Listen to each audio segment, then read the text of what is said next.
You are now listening to the best podcast on the entire interwebs, Superhero Slate. I'm Victor Dandridge, the hardest working man in comics, and I'm telling you, you're about to have the best time your ears have ever experienced. Listen in, listen good, and learn something. It's not a bird, it's not a plane, it's Superhero Slate. It's a modern podcast where we talk about everything that's great, like movies, TV, superheroes. It's Superhero Slate, oh yeah. Hello everyone and welcome to Superhero Slate, the show where we run down the latest superhero entertainment news. We love TV, movies, and superheroes, so let's talk it all out. My name is Chris Dillard. And my name is Mike Royer. And this week we're talking about a 3-hour Avengers movie. Oh my god, get those catheters ready. I'm not drinking water that day. The DC Universe adds its entire comic catalog to the service. Oh, I was waiting for that. Yes, Iron Man is getting a VR game. Oh, I think they'll all be getting VR games eventually, right? That's just the path. Well, Captain America VR does not sound interesting at all, and more. So, yeah, it's been a week. You've been busy today. You put the show notes together for our show with all the professional gusto that I've seen. So you're gonna get a top quality Superhero Slate today, even when your almighty leader Chris out there is very busy. So I appreciate that. Oh yeah, not a problem. I've been on the go pretty much since I got back from Chicago last week. I haven't hardly got to sit down at all. We had guests over this weekend, so when guests are over, like, you kind of have to move your plans around and accommodate that. So we didn't get to do that. I did play Apex Legends this weekend. If you heard of this game, I've heard it's kind of like the new Fortnite. Yeah. So the guy, my wife's friend's, her husband came down and he brought his, and he let me tag along in that for a little bit. I'm not very good at it. I will tell you that. Not right now. We got one win overall, finally. So.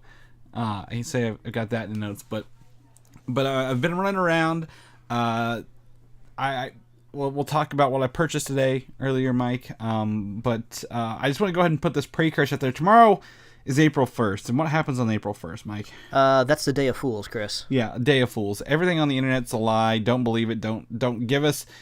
Don't believe a thing you see in there. Don't share us any. The next 8 Marvel movies have been announced, and they're all something to do with I don't know, characters we've never heard of. The funny thing is I don't know exactly what it is, but something I follow on social media, some sort of brand or company I know has announcements or something they're going to release or talk about tomorrow. But I think it's just coincidental because April 1st is a Monday, so that's usually the beginning of the week, the beginning of the month. I think technically it's the beginning of a quarter, right? Because if you decide to be so business wise, there actually could be legitimate announcements tomorrow. So I think it's going to be really confusing, really weird. Last year, April 1st, April Fool's Day, I think was on Sunday. So it was really weird because Sunday is one of probably the least trafficked days for media and stuff. So it's just no one was really getting into the spirit. So yeah, it'll be weird tomorrow, but I'm looking forward to it. Usually IGN, I usually go there because they try to produce something that's a cool trailer or something like that for a fake video game. So we'll see if maybe they reach the level of virality they have in the past. Yeah, it seems like IGN spends a whole year working on their next April Fool's thing, and usually everyone realizes the day of, this isn't real, but this is cool. But then 4 months later, after you forget it was posted on April 1st, it has that resurgence of how quote unquote fake news comes back in. No one's looking at the original post date; they're just sharing it. Oh, yeah, usually it'll just get distilled to some sort of square Facebook meme with emojis above it and below it, and it'll be very pixelated, low quality, and some grandma will reshare it and think it's real. Yeah, that's how the internet works now. Exactly. So tomorrow will be a day for that. One of our first topics, we'll talk about why things are going on sale April 2nd instead of the 1st, because that would be the worst, I guess April Fool's jokes. Yeah, it's a trap. You don't want to fall into the trap. You want a trap I fell into? What's that? I had to go watch Dumbo this week. Yeah, you were saying you were going into the movie and in the group chat a few days ago, and then I was like, oh yeah, Dumbo's not really something we're going to talk about on the show. You know, it's not something I'm going to go out and see. So I'm going to actually ask Chris how he liked the movie as soon as he comes out of it, because this is not something we have to wait to put it on a microphone. So I was like, Chris, how'd you like the movie? Not at all. Not at all. To put it nicely. So my wife's a big Disney fan, and if she will go watch all these movies with me, even the awful ones that we go through, there's a lot more good ones lately than bad ones. But she asked to go, and I said, I'll go. This movie, you instantly can tell it's a Tim Burton Disney movie because it has those fake sets and the fake backgrounds, and you can feel like everything is obviously on a green screen or has been CGI'd to some hyper realistic level of detail. And the acting is so wooden. Like it's got the most boring kids who are teaching Dumbo how to fly in this. And the elephant, the Dumbo, the sound he makes is like a baby elephant, but it sounds metallic, like a metal. Like they've I don't know if real elephants sound like they have a metal like sounds, but like it sounded like it was, they got an elephant blowing through like a metal tube. Oh, weird. So that like there's a lot of stuff that took me out of the movie. I do have to give it props because it's not a remake shot for shot of the original one.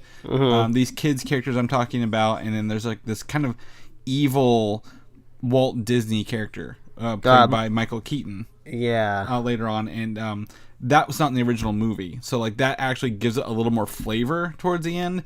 But none of these characters are believable, or they're like Michael Keaton. Danny DeVito, and I believe who's the guy? Colin Farrell. They're the three like main like older actors. Nailed it. Loved every minute of them.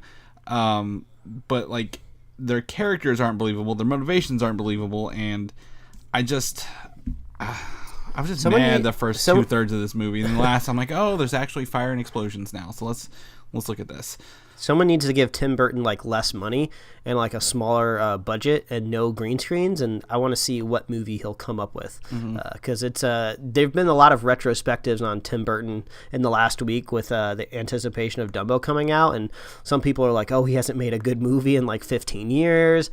Some of the movies like he didn't even direct; they were executive produced. So a lot of people are really down on Burton right now, and it'd be nice if maybe he could find a way to kind of come back to what he was really good at. I think he doesn't have his wife, or he divorced Helena Bonham Carter, I believe, so he doesn't have her to put in movies. So he's casting, I think, Ava Green and everything, and that's his new like leading lady, who's like kind of got this, I guess, surreal looking face and like ethereal kind of air about her, and I'm like, he's just stuck in a rut, man. Like he's got one thing he does, and right now Dumbo was not the right thing to give him. I mean, who thought Dumbo was a great movie to remake? It wasn't good back when they first released it in the 40s, and it's not that good now. Yeah, I saw a lot of people online saying like, oh, the original movie was only like an hour long, and there was a chunk of that movie where it's just a bunch of racist crows that are just not that are definitely not going to be turning into this live action movie. So yeah, there wasn't there. I think there was a mouse that used to talk, and he taught Dumbo how to fly. Like he's not even in this. Like they show a mouse in a cage with a little hat on, and I'm like, oh, there he is, but he doesn't talk or anything like that. So, I was very I was just mad at the movie the whole time. Like the first one, I was like, this is so bad. Like who did this and whatever. But I just think it's one of those things where I'm very excited for our next set of movies to watch this summer, and I guess still spring. So I'm just gonna just kind of roll with it, go with it. Mike, however, has dove into the world of Twitch streaming this barely, weekend. vaguely. Yeah, I basically found out my controller has a sharing button on it, so I clicked it to see what it did. Yeah, the two buttons in the middle. One's a pause and one's a share button. So, but what have you been playing? That's the real question. You got to tell me about your experience with a game called Sekiro. Oh gosh, I brought it up last week on the pod when I was just very in the infant stages of the game, just kind of learning the mechanics. I wasn't very far in it.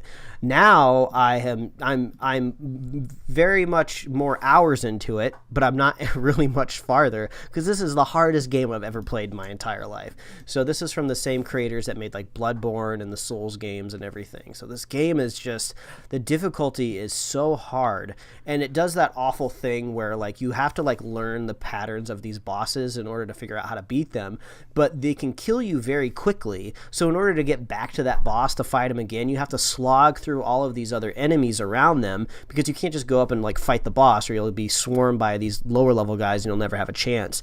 So like I just keep running through these same things over and over and over again, and it's like the game is almost entirely guarding and parrying. Like you just attack when you have like the moment to get in there, but most of what you're doing is you're just holding your sword up, just trying to block these death blows. And it's a very hard game to get into the groove of, because it's not as instinctual as you want it to be. And apparently for a lot of people, it's borderlining between just being bad game design, and it's like some people either love it, some people hate it. I feel like I'm kind of in the middle. Like I'm determined to figure it out because I love the traversal mechanics of like the grappling hook and the stealth. So I want it to work. Like I want to play it, I want to get further. But I went and I googled Sekiro, and like all of these top news articles or just all of these like video game blogs like debating the merits of it. Should there be an easier mode, like an easy mode or a normal mode, because this seems to be permanently glued on hard mode and it's not going anywhere. So it's interesting to see the debate out there between, you know, are you bad at video games, or is the game actually too hard?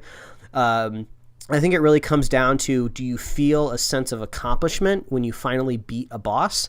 And I don't know if I'm quite there yet, because really I've only beaten like 2 mini bosses, and one of the mini bosses I basically kind of cheaped him out. I just kind of like stood on this ledge that he could barely reach, and I just kind of did a slash at his head, and it took me like 20 minutes to kill him because I had already died to him like 30 times, like literally 30 times. I'm not even exaggerating. And so I basically think what the kids call it, I cheesed him until he died. So it's just, I really got to figure out these mechanics if I'm going to make it any farther. So if you really like a slog, and if you like a sense of challenge, and you really want to put your skills of gaming to the test, buy Sekiro and just see how it goes. But that's my warning for anybody out there. You're not selling it to me, Mike. I'm not sold. I don't want a hard video game. You know what kind of video game I want? I want a nice old retro arcade game. Oh. Because I got to throw that in there this weekend. I bought my arcade cabinet last weekend on the way home. I've told everybody this, but I got my custom buttons and all the other stuff in this weekend. Ooh, the clicky feedback of arcade buttons feels so good. It is. So the old one I had, they were concave buttons. Like they dipped down, and like they had like little cheap like plungers on them, so they clicked when you pushed them, like real bad. And the stick had no clicks. It was very loose. So I also found out I suck at Street Fighter when I put it together. I suck so hard. So I bought new sticks and new buttons, and they glow. They're LED light ups, and they're awesome looking. And I actually drilled 2 new holes to put new buttons in. My dad came over yesterday to give me one of the little drills to put one of those holes in, because it was a very specific size, and he happened to have it. And he sat down and played Galaga for a while. He's like, I gotta leave, or I'm gonna be playing this all day. Because when you gotta play video games for free, like when that's dangerous. Yeah. No quarters keeping me from my responsibility as an adult, huh? Yeah, so it felt really good to have that coming together. And this is like a test model, as I kind of told Mike and friend of the show, Quentin here. I'm going to be putting bigger stick fighting games in it, like a Injustice and maybe some Street Fighter 5 and Mortal Kombat or anything like that I can find. But I think I'm very proud of this work. It's been very physical thing. So now I gotta go back and tweak everything to work with joysticks, but it's I'm very, very excited, Mike. It looked cool, and that's what I feel is a nice factor in this. That's all that matters. At the end of the day, does it look cool? Does it look cool? Yeah, chicks dig it. That's what I'm saying. But I'm just doing this to kill time, because the only thing on my mind right now is Avengers Endgame. Oh, Chris, you got it just right, and I'm sure you got like an amazing segue into the first topic here, Avengers Endgame. But I literally had an Avengers Endgame dream 2 nights ago. 2 nights. That's how we know it's on the horizon. And it was a very anxious dream, full of anxiety, because in the dream I had sit down to finally watch the movie in my dream. and it was at the movie opened up with like a Megazord and Aquaman, which was very, very strange. I was like, okay, this is really weird. And in Dreamtime, I had been watching this movie for like an hour and a half. I had no idea what was going on. This is very weird. And I was like, are we ever going to get to the moments where like we saw in the trailer? Like, I haven't seen any Avenger yet. And then like it morphed into something totally different. And then I actually like woke up and like for a second I was like worried that like they totally miffed Avengers Endgame and they ruined it and they didn't even remember to put the Avengers in it. But then I slowly came to and realized I'm stupid and it was a dream. So yeah, that's burrowing into my brain, Chris. I need to see this film. So you're telling me you're ready to get it? Yeah, but I mean, if a Megazord and Aquaman popped up in this movie, like that would be legendary. Oh, I mean, you were no doubt about that. That would be amazing. I wouldn't even know what to do with myself. Yeah. But I will tell you right now to hold us over for the next. I mean, most people will probably be listening to this on April 1st. We are in the month of Endgame. All the merchandise finally got their street date yesterday or today, I guess the 31st. And you can now go buy your Avengers Endgame stuff. And I will tell you right now, I will notice one thing about all this stuff right now. It does not say Endgame anywhere on it. It just says Avengers. Oh, strange. Do the Avengers pop from last year say Infinity War on them? They in fact do, and they're different color sets. What I think was interesting about this, Mike, and I'll tell you, is probably they've had these in production for a long time before they announced the title.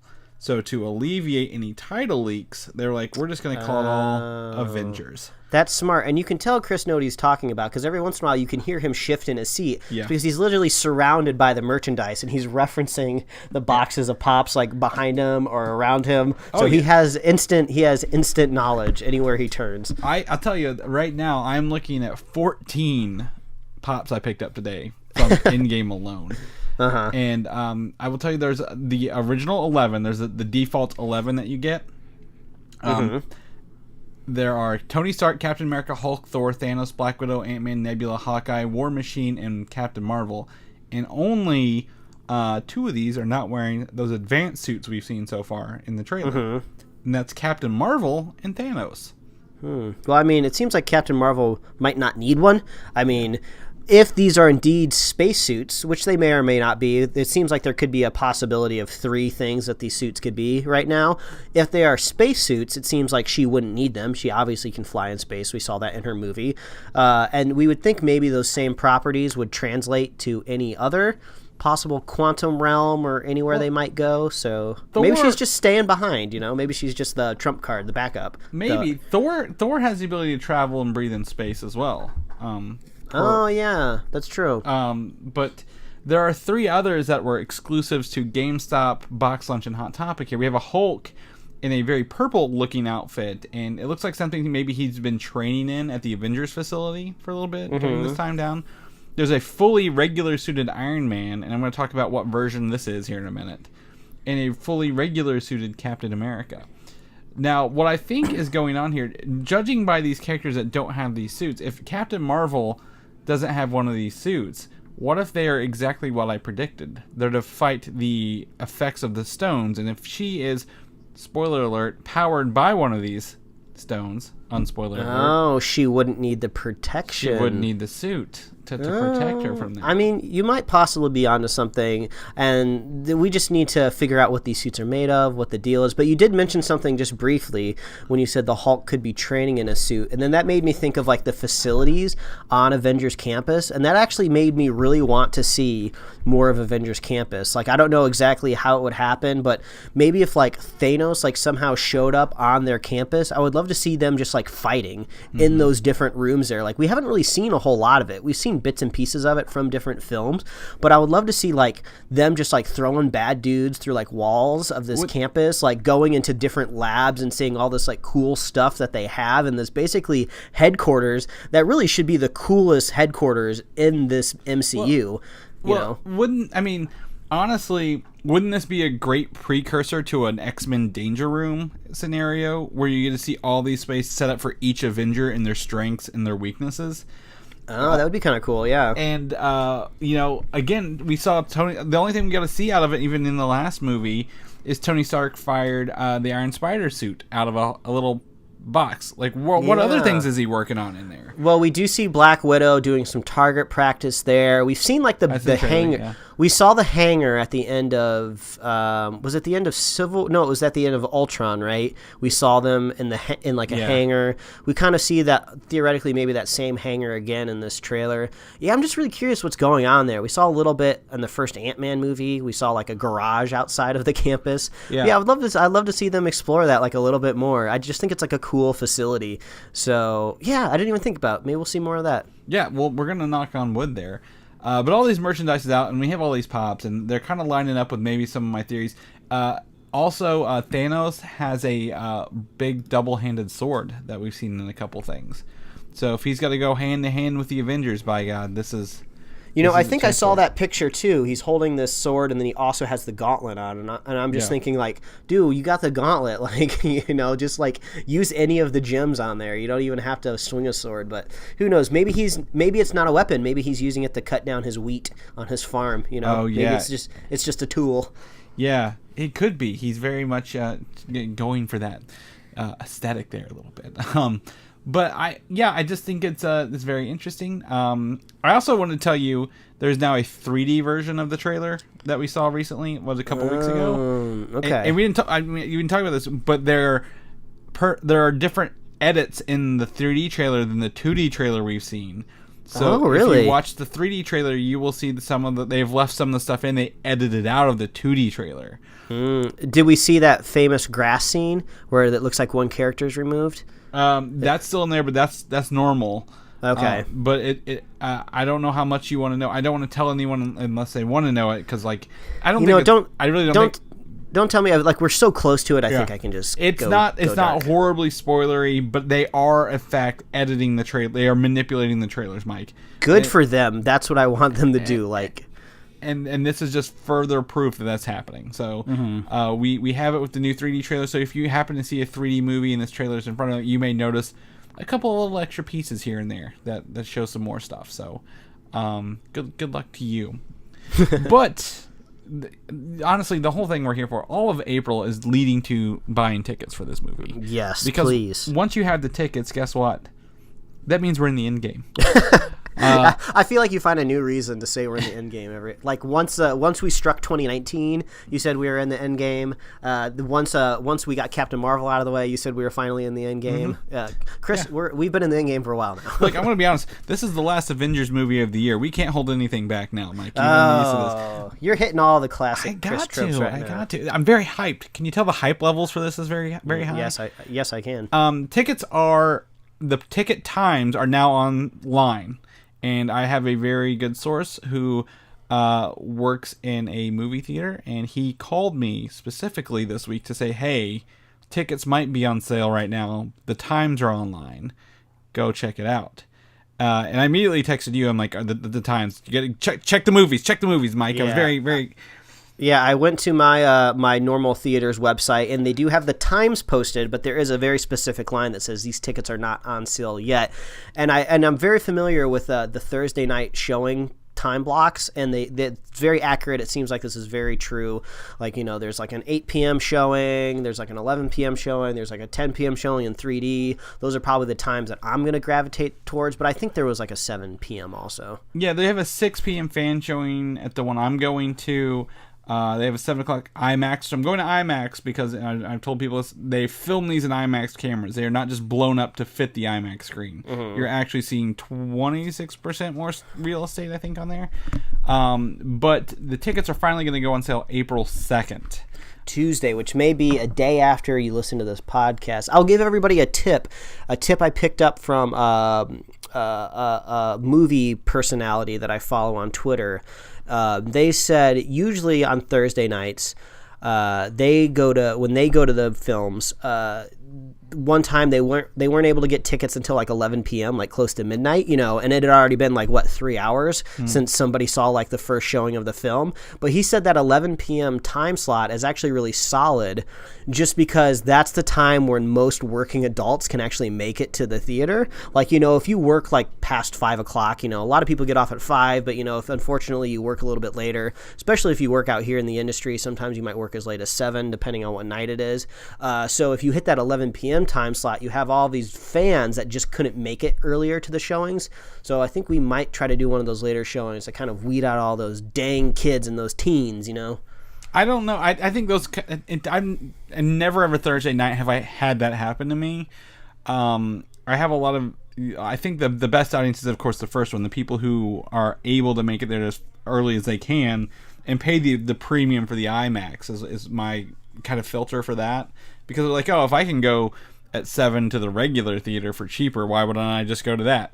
So I think that weeds out a lot of people, and I'm gonna get 7 o'clock. But I mean, at 8 a.m. They have a 2 a.m. showing at my theater. They have a 2 a.m. showing. That's how late they're running this. You might as well just go. You might as well just watch it 3 times in one night, Chris. I thought about doing it. If it was 2 a.m. that day, not the next day, I'd go at 2 a.m. to watch it. But it's coming out. Get online. I think they said 8 a.m. on the 2nd. I think that could be 8 a.m. Central. That could be 9 a.m. Eastern. So I don't know what time they're actually going to go on, but I'm going to be Monday all the way through Monday, all the way through Tuesday, refreshing and getting my tickets. I'm going to get the seats I want. I'm going to get them. I might even buy a second showing, Mike, because this movie could debut to $800 million plus that weekend. And if a movie's that big, guess what? You're not going to get able to walk in and watch this movie. All those tickets are going to be sold all weekend long. Yeah, I give people strange looks when I'm walking up to the box office and just getting my tickets printed that I purchased online. There's usually one person in front of me that's like trying to like just earnestly buy tickets for the same movie I'm about to walk into, and they're like, oh, I'm sorry, like maybe one of you can sit in the front row and the other one of you can sit in the second to front row, but like it's just like, do you people really think you can just like see this movie like on opening night? Like, yeah. Some people are crazy, Chris. The biggest movie on opening night. Yeah, and I think this is going to be the biggest movie of the year. I think, and that's an easy bet. Even with the Star Wars movie coming out, this movie is going to be gigantic. Do you think, if this is huge enough, that this could possibly change movie advertising as a whole for large blockbusters? Because we don't know anything about this movie. We've had minor trailers and minor stuff. I would love just the idea of this to pick up, but honestly, it's really easy to see it being abused too. I could almost see somebody going to the lengths of like false advertising, because I think one crazy lady tried to sue some movie like a year ago over false advertising, but like no one took her seriously. But I like what they're doing here. This is perfect. Like you're selling me on the tone of the movie, not necessarily exactly what I'm seeing in the trailer. So I'm on board with this way of just like sealing the secrets away. I wouldn't necessarily say, I don't want trailer manipulation. I meant just less is more. Like they've gone a very less is more mentality, and that's pulled my intrigue to a whole new level here. I mean, as much as I didn't like the last main Star Wars film, the trailers were always very good for it. The trailers had me hype, and they didn't reveal too much. So maybe just Disney's the only one good at doing it. You know? That's true. I also want to forewarn everyone, if you do see that 11 p.m. showing that Mike says, you're not going to get started till 11:20, 11:25, right?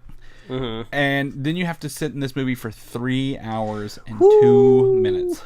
Three glorious hours. Yeah. So this is we reported 3:03, which was the length of the Batman v Superman Ultimate Cut, which is 3 hours and 3 minutes of just suck. So I'm really excited for 3 hours and 2 minutes. But I tell you what, I'm gonna have to like I said, stop drinking water at noon and just crackers the rest of the day. Just gonna absorb it right up. My one last tip here for movie theaters and seeing this movie that's 3 hours long, the aisle seats aren't as bad as you think they are. You can still get a very good viewing experience from being on the sides of the theater, and it makes it easier to run out of the theater and use the bathroom and run back in. So that's usually what we do. Mm-hmm. So especially for like a 3 hour movie, I'm gonna make sure I'm picking the seats very conveniently close to the doors, because I'm just gonna have to use my best movie audience judgment of when I'm going to run to the bathroom, because there's no way I'm going to make it 3 hours, Chris. No 3 hours for you. So I'm going to probably look online and find those things you can strap to yourself in case you just got to go, man. That might be the best bet for me to get those prime center seats. And I've been looking at this Iron Man pop I've got here, Mike, the one in the full armor, and I'll tell you, this is not unlike any armor I've ever seen. Then I found out that, you're familiar with the company Hot Toys? They released all their stuff today. They have 4 figures come out today: a Captain America, Hulk, Iron Man, and a Thanos. And this Iron Man is labeled as Mark LXXXV. And I had to go look up what Roman numerals that is, because off the top of my head, I'm like, I don't know what that is. That's a lot of nice looking letters. It's 85. Whoa. Mark 85 is what we're going to see in the upcoming Avengers movie. I don't even know what mark he had in Infinity War, to be completely honest with you. Yeah, So, and are these just like keeping track of all of his red suits, or does that throw into the dozens of suits that he had in Iron Man 3? Were those all those are all marks? numbered. Those are all numbered. Okay. And you can find every one of those, actually. They released an app that went along with the movie, and you could pull up, I think, most of the armors in 3D even in that. So let me see. Infinity War Iron Man armor number. Let's see if they even had a number for that one. Because I don't think it was. I think Mark L, 50. So he gained 35 more armor variations that we know of since Infinity War. It begs the question where he gets the armor from. You know, we've seen he basically doesn't have any by the end of Infinity War because he's using all of those like nanoparticles to try to kill Thanos as like a Hail Mary attempt, and he doesn't really have anything left by the end. So apparently he crafts together a helmet, or maybe he has just enough of them left to bring up his helmet when in that spaceship that he's abandoned in. So it makes me think he doesn't just have Iron Man suits just casually floating around in space, does he? Actually, it would be kind of cool. I actually could see him like punching up like a little screen, and Nebula's like, "What are you doing?" And he's just like, "Oh, well, a couple years ago when I learned aliens exist, I shot like 40 suits into space and sent them on a bunch of different orbits, thinking I might be up there one day and need a suit, and there just is conveniently one coming into orbit." You know, I could actually see him doing that, but it makes me think that he makes it back to Earth and he gets a suit. He does in the trailer. He's with the team walking in the suits. The advanced suits at the end of the last trailer. He is? Yeah. Are you sure? 100%. It goes Captain America, Tony Stark, Natasha, Nebula. They're all there. I don't know about that, Chris. You need to go watch. I think I'm going to pull it up while you talk. I got a pop of him in the advanced suit right here. For some reason, I don't remember seeing Tony Stark there. He's in literally the second shot, because it's him and Captain America together again since Civil War. You know, if I've learned anything over these years of making this podcast with you, I it's safe to trust you, Chris. Okay, good, because I'm like, come on, man, that was like a big deal. Now, again, we could be faked out by these trailers. That's true, Chris. We could be very faked out. Even my fake assumptions could be totally proven right of me not paying attention. Yeah, exactly. So, he will come back to armor, but I mean, this armor, like, again, just kind of comparing those, like, this one has gold shoulders, the other one doesn't have gold shoulders. What has he learned in his fight with Thanos that has made this one special, Mike? And that's what I'm very excited to see. I don't care about the design. There's nothing spoilerish or revealing about him having gold shoulders compared to the rest of the body, but, like, how he's going to use this to whoop Thanos' ass is my question. So I would think that if he built anything into it, maybe it'd be like a kind of like a kill switch. You know, like in Pacific Rim, there's always that option of going nuclear and blowing yourself up. I wouldn't be surprised if maybe in Mark 85 there is an option in there to just blow yourself up and sacrifice yourself. Who knows if that'll happen, but maybe he built that into this one. Well, he did get stabbed with a bit of his own armor last time, so maybe he might have like a self-defense mechanism against his own armor. Oh, that's a good idea. That'd be about the only thing I can think of. But we went from 50 to 85. That's cool. Speaking of Iron Man, we get a chance to be Iron Man later this year, Mike. They announced a VR Iron Man game for PlayStation VR this week, which I didn't expect them to announce. Yeah, I don't know how I feel about this. I watched the trailer, and it just kind of looks a little bit gimmicky, like a lot of kind of VR corporate experiences that have been made. You know, there's legit awesome VR games out there that are made for the platform, and they're immersive, and it's very thought out. But this just kind of seems something like, oh, we have Iron Man. VR seems kind of cool. Let's just make an experience. Just slap something together, somebody. So, well, I don't know. Maybe you feel a little different. I would say that, have they not said we've been working on this for 2 years? Like, if they were like, oh, the Iron Man Endgame experience. Like, there's a Spider-Man Homecoming experience. Did you do the Homecoming experience on yours yet? I've watched like Let's Plays of it. I haven't had a chance to go through it, but it didn't look very fun. It's actually really fun to do. It's not, like, all VR is not fun to watch. VR is fun to do and experience. So it's fun to do that one, but it's the best, like, it's 10 minutes of your life at most. Like, you're not going to get anything out of it. It's like Like, remember when you used to be able to download apps that synced with your movie and they would tell you things as you watched the movie, but they weren't really that interesting or something that you couldn't find online by that point in time? That's kind of what those feel like. Now, they've been making this for 2 years, and they're like, here are some gameplay. You're using the motion controllers, which I think is cool. You're not using the actual DualShock to play as the hand. So I want to see what it does, but I'm excited to do this. And I think before the show opened, you mentioned you want to see other characters do this, but like I would like to see maybe an Ant-Man one where you get to shrink down and grow as Ant-Man in first person. Well, there was that game that I saw at Comic-Con, I think maybe 1 or 2 years ago, that was a VR experience where you got to be different heroes. Like you could be Deadpool, you could be Hulk, and I think Cap was one of them, and you're running around like first person, and like if you were the Hulk, you would just see like his green fists and stuff like that. So it makes me wonder if that game's ever going to come out, but I'd like to play something like that. Marvel Powers United, it is out, but that's not for PlayStation VR. That's one of the Oculus ones? Yeah, Oculus Rift. It was specific for the Rift, I think, one of the licensed ones. I've not heard anything since then, so I kind of forgot about it. So I that makes me think maybe the reviews weren't so hot on that one. Oh, bummer. Either. Well, I don't know. I could be horribly wrong. But yeah, you were right about that was last summer. You're right. The reviews on that about 60%, so I can see that coming. I had a Microsoft Kinect game for Avengers where you played like a first-person punching kind of game as one of the characters. But I think Iron Man's cool as a start. I didn't like any of the Iron Man video games that came out beforehand for Xbox, so maybe this could be a good chance to do that.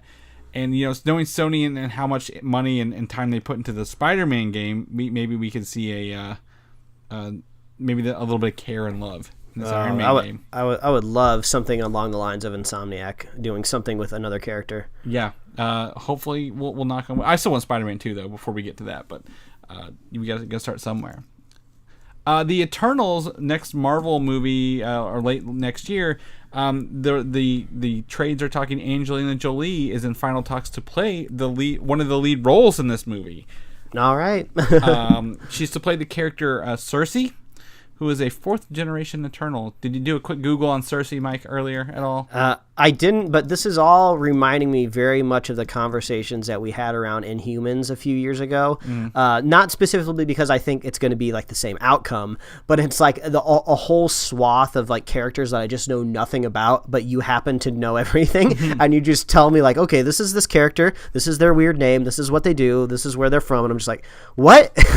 Okay, I'll just have to wait until the movie comes out. So yeah, but I mean, Angelina Jolie, she's a get, right? I mean, she's a big star. Yeah, I mean, I think so. And she's had experience with Disney doing Maleficent and the upcoming Maleficent sequel for that. So what's really interesting about her is she's got like all these regular Eternal powers, immortality, psionic powers, she has superhuman strength, flight, all that generic BS. But what's interesting is that she's a fourth generation Eternal, and in that fourth generation of Eternals actually exists the Olympian gods, the pantheon of Olympian gods in our world were essentially these Eternals.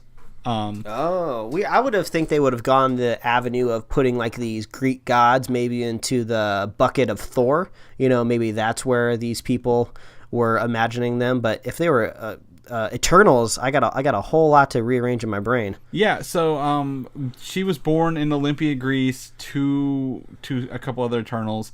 And she was actually of the Avengers in the Avengers comic books from 1990 to 94. So she's no stranger to being an Avenger either.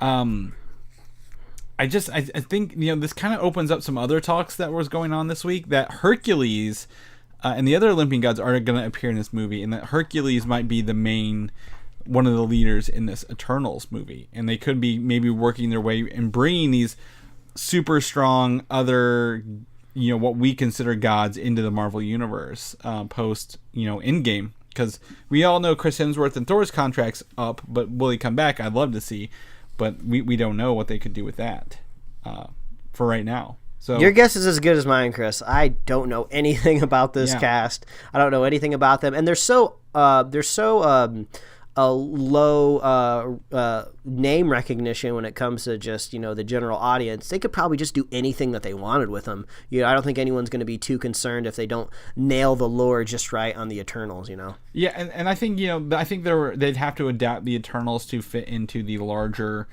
MCU as a whole rather than making the MCU adapt to it. So they can do whatever they want with it. So I have a couple. I have one of the series from 2006, The Eternals, written by Neil Gaiman. I need to maybe revisit that and see what's up with it. And Angelina Jolie, big name actress. We can maybe Brad Pitt's coming next. I don't know. We'll see. Spider-Man: Far From Home is our first post in-game movie. A lot of people are like, "Is this actually in the MCU? Like before in-game? Is it after in-game? We don't know." But here's a nice little cutout and high-def photo of Mysterio's upcoming suit that we can take a look at here. Yeah, and I love how it's just like this little point of purchase thing, and looks like maybe some sort of electronics store, or maybe in the electronics section of like maybe a Walmart. But I love it when we get like first looks just randomly from some sort of prop art, and then just the person who was tasked with putting this stuff up, the part-timer or the minimum wage person was just like, this is a big deal. We haven't seen Mysterio before. I better take this picture and put it on the internet. Yeah. Well, I enjoy it around this, and you might enjoy it from the design point of view. Someone went in Photoshop and put on stroke, 50, and they rounded it around this character because all the bubbling around him is lined up with his outline of this dude, and I'm like, this feels like someone made this very quickly in Photoshop and said, all right, print it. But I was noticing kind of the symbols on Mysterio's suit there down the middle of his breastplate a little bit. Yeah, he's he's got these eyes that feel kind of Egyptian to me, but then he also has kind of the smaller text. Are you thinking it could possibly be alien, maybe? It could be alien. Could be also some sort of rough version of Doctor Strange's magic. Kind of could fit into the symbolic things right there. Mm-hmm. Or he could just be some sort of electronic manipulator who's casting these images and stuff like that and making it look like he's Doctor Strange. Based on what we've seen so far.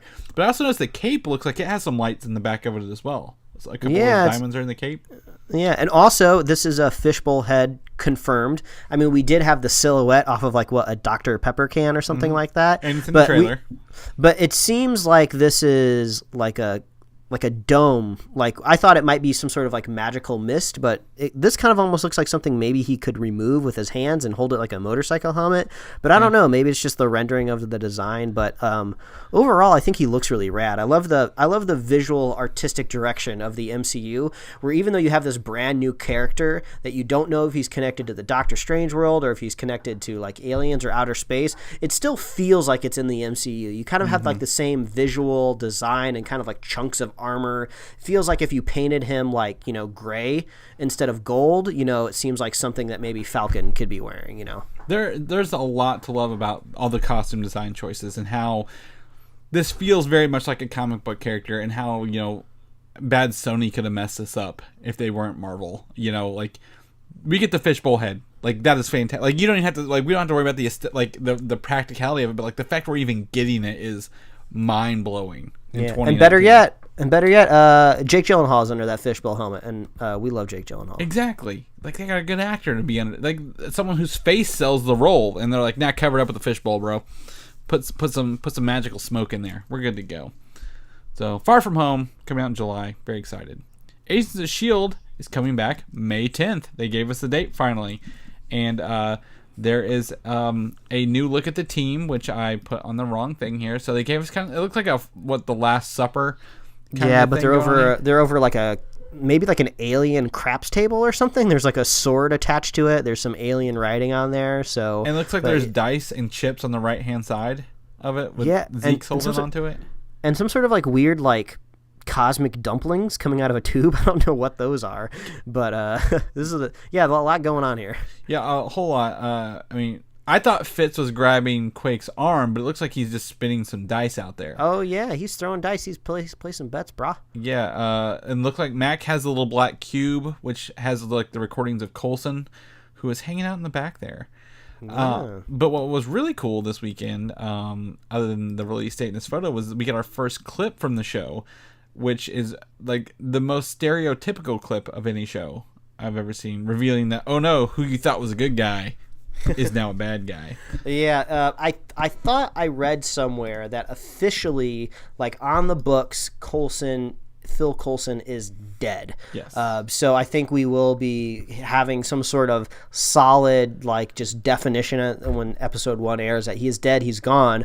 But Clark Gregg is back, and I don't know if he's playing like a life model decoy, or maybe somebody cloned them and they booted up his clone when he died. So I'm glad to see Clark Gregg coming back, because I love that guy. He's just like so nice. He's just like a cool, chill dude. So I'm curious to see what he's going to be doing. But we only have 2 seasons left. It's technically 1 season if you look at the episode order. So it looks like they'll have like a definitive idea where they want to take it once the season premieres. Yeah, and it sounds like it looks like they could be going absolutely wild and out of out in space, maybe a little more cosmic. I'm excited for this. So once we get done with watching Endgame, and we won't be done unraveling that for months, but we can dive right back into the MCU with some Shield and Clark Gregg. What a lovely guy. He was at C2E2 last week, and I didn't get to meet him. I've vouched for the Paul Rudd instead, but he's a good guy. The New Mutants is now owned by Disney. And because Fox is bought by Disney, and Maisie Williams kind of went on like a little thing this week, you said, where she's like, I don't know what the hell's going on with this movie. When are they going to release it? I don't know. Yeah, she dropped some F-bombs, some swears. She's an adult now, so she can do that. But usually actors are left out of the loop because they're kind of the last ones to know. So just because they're unaware doesn't necessarily mean like things are hectic or they don't really know what they're doing over there. They're usually the last to find out. And even there's a chance that their managers and agents might know, and they just don't know because it's just not on their calendar yet. But either way, she also dropped something where she said these like supposed reshoots that we talked about early last year, I think, where they were kind of retooling this movie, which is why it was being pushed back, haven't even been done yet. Like Maisie kind of confirmed, like, yeah, I haven't gone back, I haven't gotten on any stage anywhere and done any sort of reshoots. So it makes me wonder, like, what's going to happen with this film? It's supposed to come out August 2nd, which is almost exactly 4 months away. So if reshoots haven't happened, like, even if, like, best case scenario, somehow they started next week, could they really cut and finish and master this film in that short amount of time and get everything ready? I don't think so, man. Well, with Fox, I would say no. But under Disney, I would say yes. However, we very much speculated this movie is going to skip theaters and go straight to Disney+. Yeah, or depending on the quality of it, it could just go to Hulu. If they don't want it palling around with like the main canon, films. Yeah, well, but also again, Disney Plus is going to license a bunch of other movies, so they could be like, this is on here, but not a Disney movie. They may be like other studios or something, and still label it as 20th Century Fox or whatever they want to do with that. So maybe they're just like, hey, look, we don't want to spend the money on this. It's okay in its current status. We're gonna make a loss anyway. Let's just put it on a streaming service. We don't need the reshoots. Or they could be like, let's do some quick reshoots. Plug A into B, B into C, yada, yada, yada, and voila, we've got a little bit of a better movie. So I don't know what they're going to do, but am I too concerned, Mike? No. I'm not. Yeah, I would be more worried if I thought that this could have a future, but with the Fox being bought up, they're gonna reboot their mutants how they want. And it seems like if there was a way, because people have all these theories that there could be a way to retool this movie and actually put it into the MCU, because we don't know a whole lot about what's happening with these new mutants. Maybe they are brand new mutants, and that we can fit them into the MCU if the story is told just right. But I have a feeling if that was the case, it would have been known a long time ago, and we would have a better idea. But I have a feeling like just Feige was just like, yeah, there's nothing we can do. There's no way to make this work cleanly. And if we're gonna reboot a franchise as old and arguably as successful as the X-Men, we can't just do it sloppily with New Mutants that's been like recut and reshot. We're gonna start right from the ground up. So in the long-term investment strategy, yeah, throw it on a streaming service and recast a new Wolverine. That's probably the plan. Well, the thing was with the reshoots, the biggest thing with the reshoots was like they were bringing Daphne Keane, who played X-23, into the movie. So I forgot that was something floating out there. That's the biggest thing about the reshoots. Now, if they were able to reshoot and add her in, I would be very excited about this.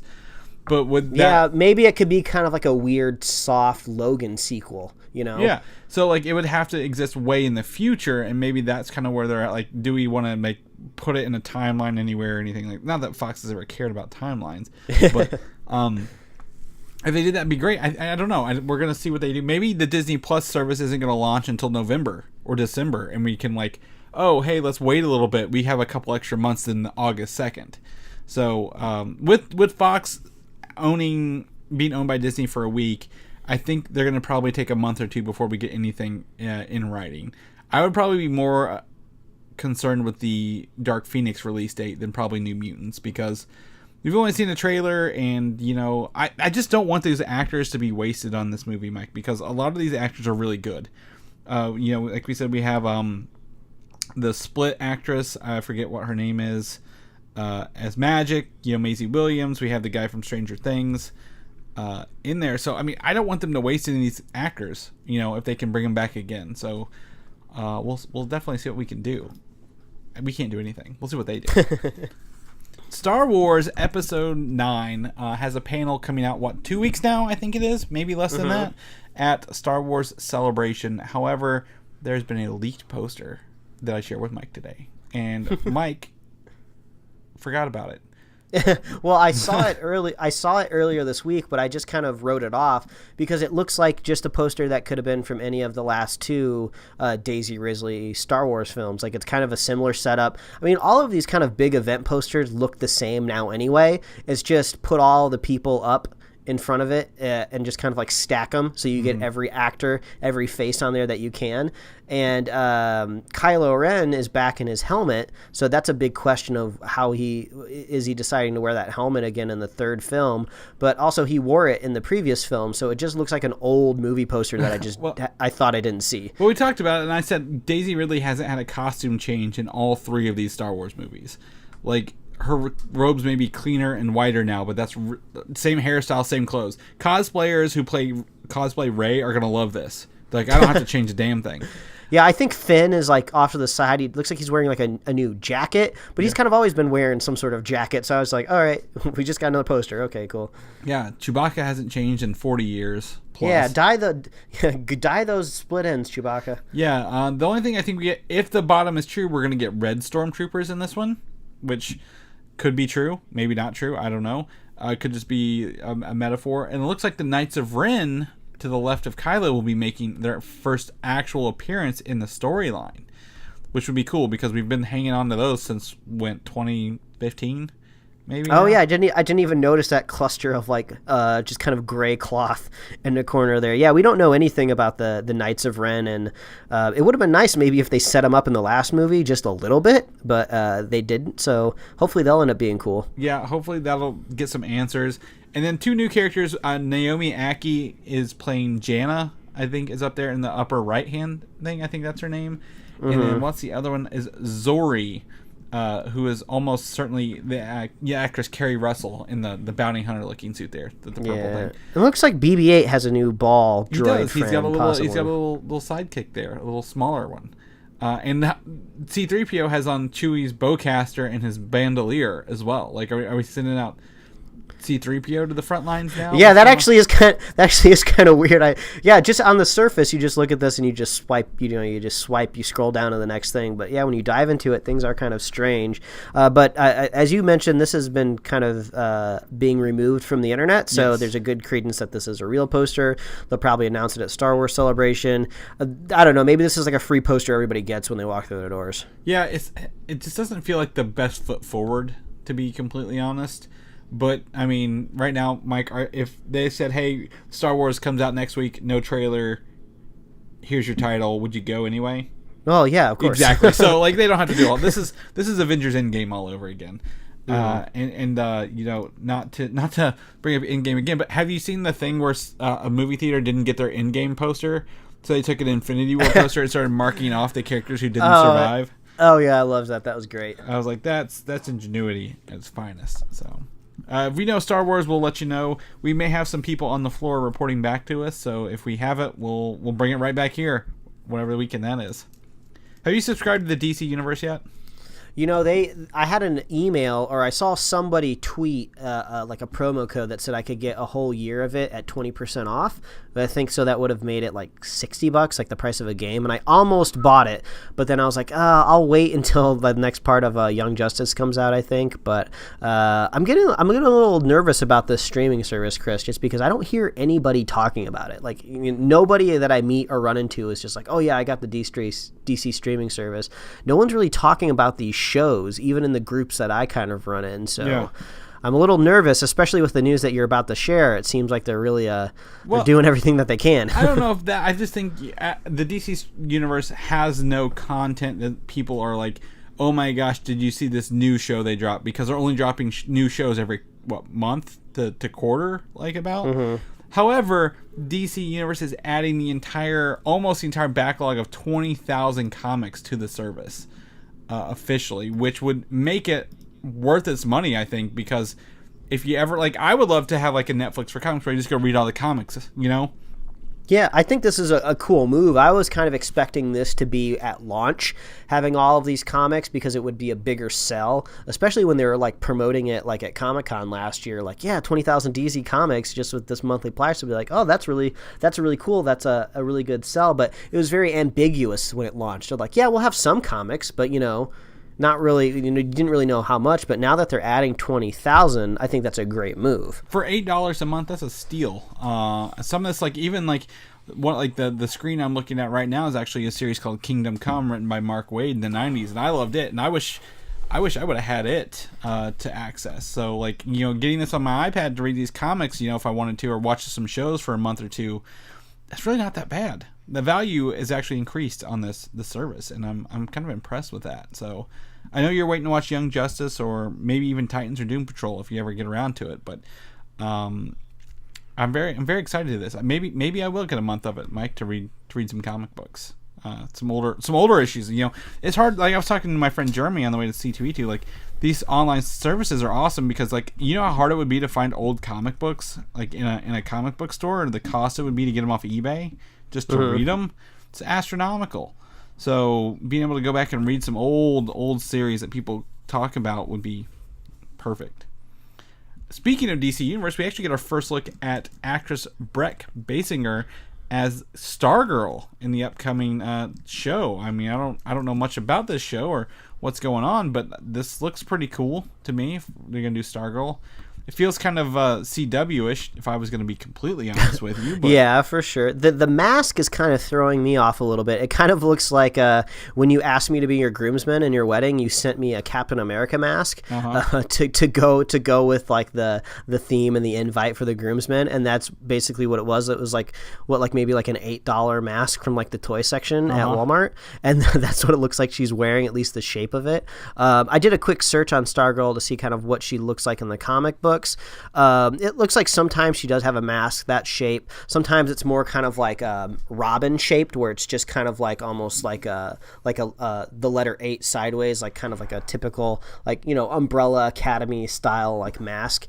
But there's a screenshot of her here from Legends of Tomorrow where she has more of that kind of standard look. So I don't know. There's I don't know anything about Stargirl, so I don't really know what to pull from here. But she looks like she's star-spangled for sure. There are two things about this image I just want to point out. My first reaction is like, oh, this is a great Captain America meets Aquaman cosplay. Oh, because of the staff. The staff, and I'm like, okay, she's Aquaman, Captain America, great. But is that a huge mech behind her? Yeah, that took me actually a second to see, because it just kind of looks like maybe some industrial kind of stuff behind her. But then you look up and you say, oh, that's a big metal fist. Is that something from like Stargirl lore? Is there like a big robot that she pals around with? I don't know what that is, but that makes me very curious. Are there going to be other posters that build this character, like this big robot character, together?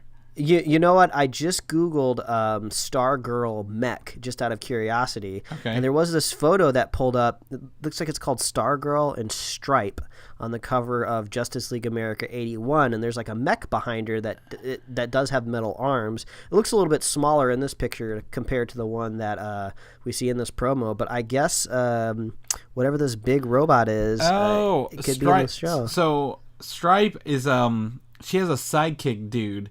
A robotic suit that he uses to accompany to protect her. I think that's her stepdad. I think it's her stepdad who pilots the mech suit. But that doesn't look anything like the one in the comic books. If you the one in the comic book almost kind of looks like a little bit of like Iron Giant mixed with I don't know, maybe a really old school first gen Gundam, but short and squat. My memory serves, I'm thinking of the Destroyer armor. To be completely honest. No, what I'm thinking of? I'm thinking of that anime, the Big O. That's where the arms are. Yeah, okay. That's where I was getting. Okay, cool. Okay. So cool. I had no idea there was like robots in her lore. That makes me a little bit more excited. But I didn't think it was as big as the one in this photo. So that's this is like kind of like. That's kind of like almost like Pacific Rim size. Well, no, not quite. Those are huge, but yeah, definitely bigger for sure. Okay, well there we go. We all learned a little bit about Stargirl today and her mech robot Stripe. But so that's coming out on the DC universe. I think I had this written down. I'm gonna have to pull up whenever it comes out because we got some other release dates that we're gonna talk about. I don't know. WonderCon. I'm gonna pull this up. Sorry, Mike. I should have written this down when it's going to debut. It just says 2020. Never mind. So we don't have a release date yet. Okay. That's all right. Thank God. So Swamp Thing, everyone's kind of excited for Swamp Thing, right? Because it's Swamp Thing. Will debut this May 31st, which is a lot sooner than I thought it would be. Yeah, I'm actually pretty excited for this because this just seems like a really strange character. And it's always fun to explore really strange storylines on a TV show because you have the opportunity to kind of slowly go through it and pick apart what really is Swamp Thing. But I have in my Amazon wish list, I have the first book of Alan Moore's Swamp Thing run. So I want to pick that up and read it. I want to get into what is Swamp Thing. Well, so you know what you could do? You could pick up DC Universe.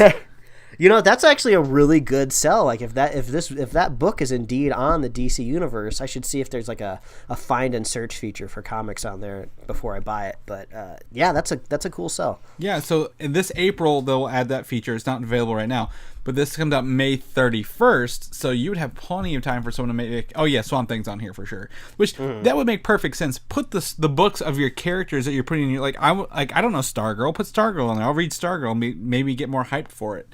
Yeah, imagine the power of the notification if you have the app on your phone. Like, do a push notification like a week before the show premieres. Oh, before Swamp Thing premieres, read this comic book run before and know everything you need to know.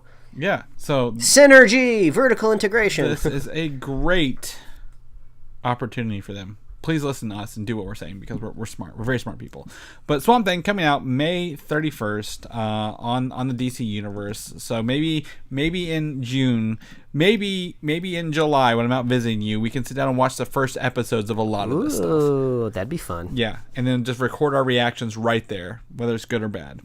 Because Young Justice Outsiders Part 2, the part you're most excited for, because you want to watch it all together, is going to debut July 2nd of this year as well. So this is all coalescing to the one big giant review spoiler cast that we want to do for the DC Universe app in general. I'm really actually looking forward to this now that it's all coming together. Since a lot of these shows that are premiering have very small episode orders, they're coming out in just little chunks. It would be kind of cool to just, we watch them all, we just ingest it all, then we just sit down and do like just big spoiler cast and we just talk about the merits of all of these shows. Does it make sense for them to all be on this streaming app? What's the future of them? I like this idea, and then it just really gives you the idea if it's worth what is it, like $8 a month or something? Yeah, $7.99 right now, I think. Yeah. Well, what I'm concerned about is if we go May 31st to July 2nd, how many Swamp Thing episodes are there? I don't know. They've never announced the number of episodes, so if we only get 4, is that really? Or they do 2 at a time? And this is James Wan's Swamp Thing, if I remember right. He's an EP on this one, yes. Okay, maybe they'll want to get a little bit more premium with the episode, so maybe the order will be short. I mean, me and my wife just watched a new series on Hulu called, I think it was Shrill. It's from what's her name, Addie Bryant from SNL. I don't remember the actress's name, but that was only 6 episodes. We were done watching it. I feel like in like less than a day, and we were like, is that it? Is there more? more? Like, what's going on here? So I wouldn't be surprised if it was maybe only 6 episodes. The precedent has been set out there. Yeah, maybe it's very effects heavy. They spent all their money on effects and not, long episode numbers. So maybe we'll keep an eye on that as well for that. But like, yeah, so maybe July, the 1 year anniversary, or maybe before, we'll talk about all these shows and see how the DC universe is holding up, because it's hard to judge something on the first, like, they're still learning, like, the first launch. So I would like to see kind of where they are. Birds of Prey and the Emancipation of Harley Quinn, and whatever it's gonna be called. Apparently we'll have the Joker appear in this film. And I only believe this is like where she breaks up with the Joker in this movie. I don't think he's a long-term effect, because we see her, it looks like, locked out of a house while the Joker's upstairs, maybe throwing stuff out the window at her. Is that what I'm seeing here in this photo? Yeah, possibly. Like, hey, get out of here. Take your shit with you. Yeah. Kind of one of those things. And that looks to be the Jared Leto Joker with the short hair, the white thing, and the weird clothes. But he's very, very conveniently obscured by a large window bar there. Mm-hmm. So is it? I don't know. Jared Leto. I mean, to be as cryptic as possible, because I don't want to spoil any DC movies that might be out there. But there have been other DC movies that have done similar things where they show a character but don't show their face. So there is a precedent, as we've said just a second ago, that this could be a thing that happens. It's true. Well, also Jared Leto's filming Morbius right now, right? He's got his Morbius look going on, so he can't cut his hair and be the Joker. They're filming the Joker, or they're in post-production of the Joker, so why would they bring Jared Leto back for a Joker? But then Jared Leto goes and does something stupid like this on Instagram and puts a picture of a clown on a back screen. So is his little tweet / Snapchat / whatever this is him going back to be the Joker for like a day on the set while they film this scene, or not?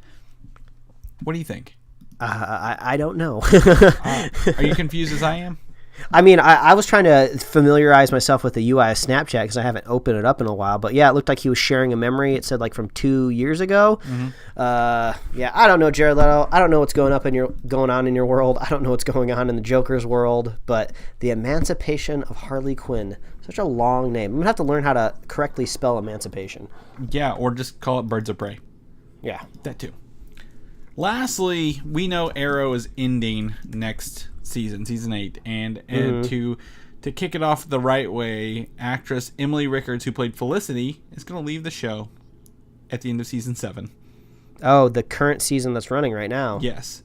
So, ooh, I wonder if she's going to die. So she's leaving. I think it sounds like she's leaving on her own accord, per everyone who's like written about this. Like all the people like, she was only supposed to be like a one-off kind of character, and then she became a full-time character, and then everyone was like, oh my god, Oliver and Felicity and all this other stupid stuff that I just don't care about. Do you think this will affect the show's final season? Do you think they're going to jump into the future? Maybe she'll die, maybe she won't. I don't know. I mean, the final season is going to be so short. It just seems like they're going to have a lot of story to tell in a very condensed amount of time. So less characters, probably going to be better, especially since I stopped watching the show when Felicity was just totally weighing down on the plot. Basically, she was a character in the show that would lie to other people for her own means, but then when Oliver would also lie, she would like berate him and call him a bad person, and I was like, this is so stupid. Like, I'm not going to watch this anymore, where these characters are just so hypocritical, but not even in an entertaining way. So I don't care that she's leaving or going anywhere, because I don't really watch Arrow anymore, but I could see the actress leaving mainly because timing. Like, who wants to stick around and like, be totally booked up for maybe a new possible TV show that you could film just because you want to stick around for just a couple weeks for the very end of Arrow? She could have something in line. She's got to find a new job, and Hollywood kind of works in a scheduled manner. So she's just like, oh, maybe I could work on Arrow for like 10 weeks, or I could start this whole new chapter where I'm playing a brand new character on a show that maybe could run for 5 or 6 more seasons, and it's got to start now, and I can't wait. So that's probably what's happening. But yeah, I'm not too worried about it, Chris. Yeah, I'm not either. To be completely honest, my guess is probably like, we have a shorter budget for this episode, for this season. We can't pay you as much as we've been paying you for the past 7.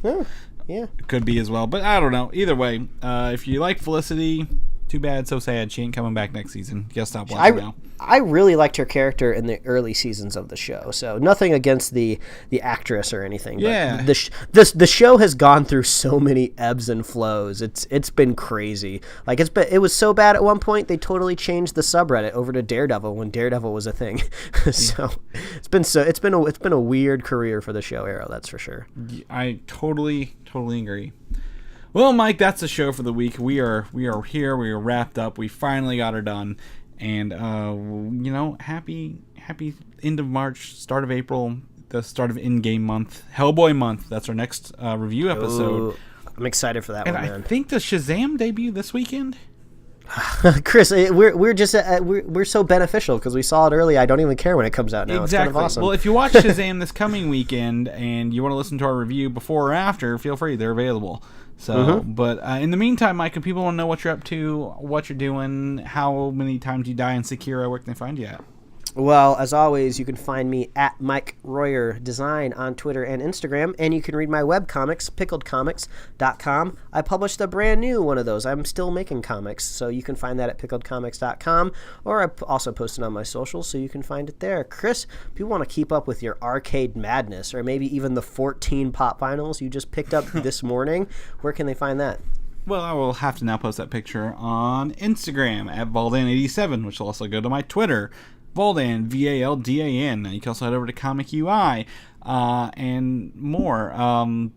But yeah, that's about it. If people want to listen to more episodes of Superhero Slate, especially our reviews, because we've got 2 reviews coming up in April, where can they find all of our stuff at?